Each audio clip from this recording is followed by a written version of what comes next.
Ini bisa dilihat dari video yang viral bahwa tidak semua personil yang ada di situ berkonsentrasi untuk mendengarkan duduk persoalan yang sedang diselesaikan. Tapi ada yang berlalu lalang di sekitar tempat mereka berdebat.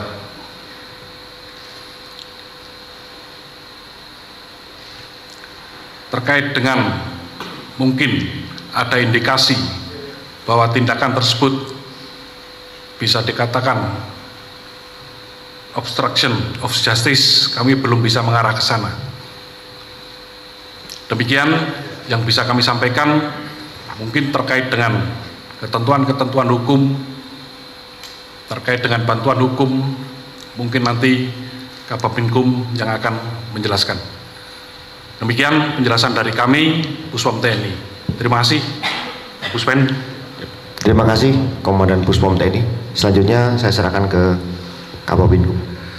Terima kasih Kak Puspen. Selamat pagi rekan-rekan wartawan. Pada kesempatan ini izinkan saya akan mengangkat 3 hal.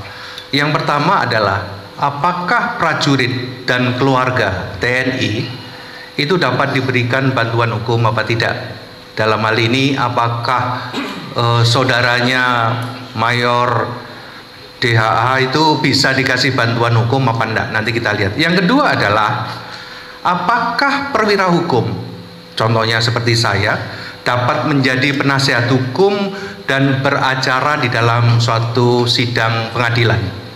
Terus yang ketiga adalah sebetulnya prosedur dalam pemberian bantuan hukum itu seperti apa? 3 hal ini nanti yang akan saya sampaikan kepada Anda. Yang pertama adalah apakah prajurit dan keluarga itu dapat diberi bantuan hukum? Jawabannya dapat. Mari kita tengok terkait dengan aturannya.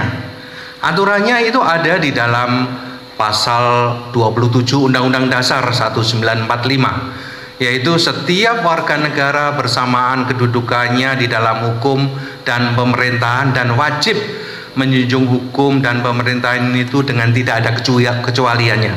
Ini sebetulnya siapapun itu sama kedudukannya di hadapan hukum. Ini biasa disebut dengan equality before the law.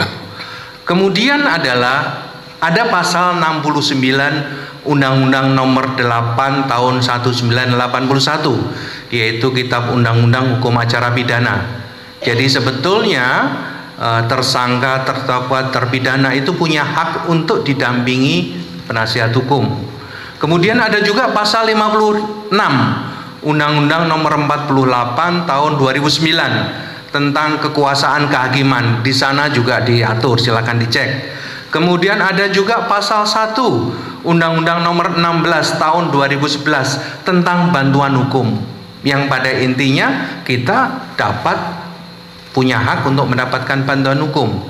Selanjutnya di dalam Undang-Undang 31 tahun 1997 yaitu peradilan militer, itu diatur di pasal 105, 215 dan pasal 216. Silakan dicek di sana. Kemudian juga ada Undang-Undang TNI, Undang-Undang 34 tahun 2004. Silakan dicek, nanti saya akan jelaskan ini, yaitu pasal 50 ayat 2 khususnya huruf F. Di sana disebutkan bahwa prajurit dan prajurit siswa memperoleh rawatan dan layanan kedinasan yang meliputi penghasilan A dan seterusnya F, itu adalah bantuan hukum.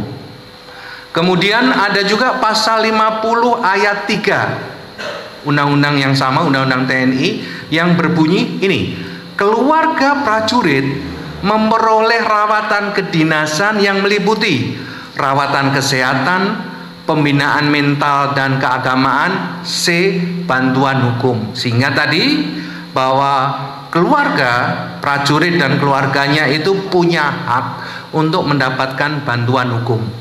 Ya, clear kan yang ini pertanyaan pertama. Yang kedua adalah apakah apakah perwira hukum seperti saya dapat menjadi penasihat hukum apa enggak? Dalam hal ini adalah Mayor DHH itu bisa nggak dia menjadi penasihat hukum dan beracara di dalam sidang pemeriksaan atau sidang pengadilan?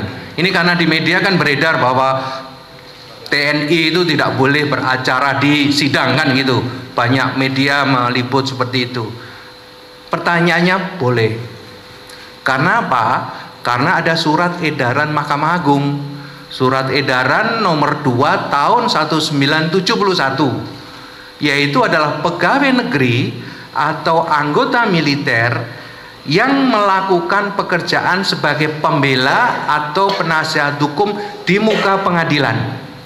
Itu menjadi dasar kita untuk mengikuti, mendampingi di dalam sidang di pengadilan. Kemudian ada juga surat Ketua Mahkamah Agung yang pada intinya adalah memberi izin kepada anggota TNI untuk menjadi pembela atau penasihat hukum, sehingga clear bahwa perwira hukum itu dengan kualifikasi tertentu mestinya itu dapat beracara di pengadilan. Perwira hukum dapat mendampingi tersangka, terdakwa, terpidana di semua level pemeriksaan. Pertanyaan terakhir adalah bagaimana prosedur dan pemeriksaan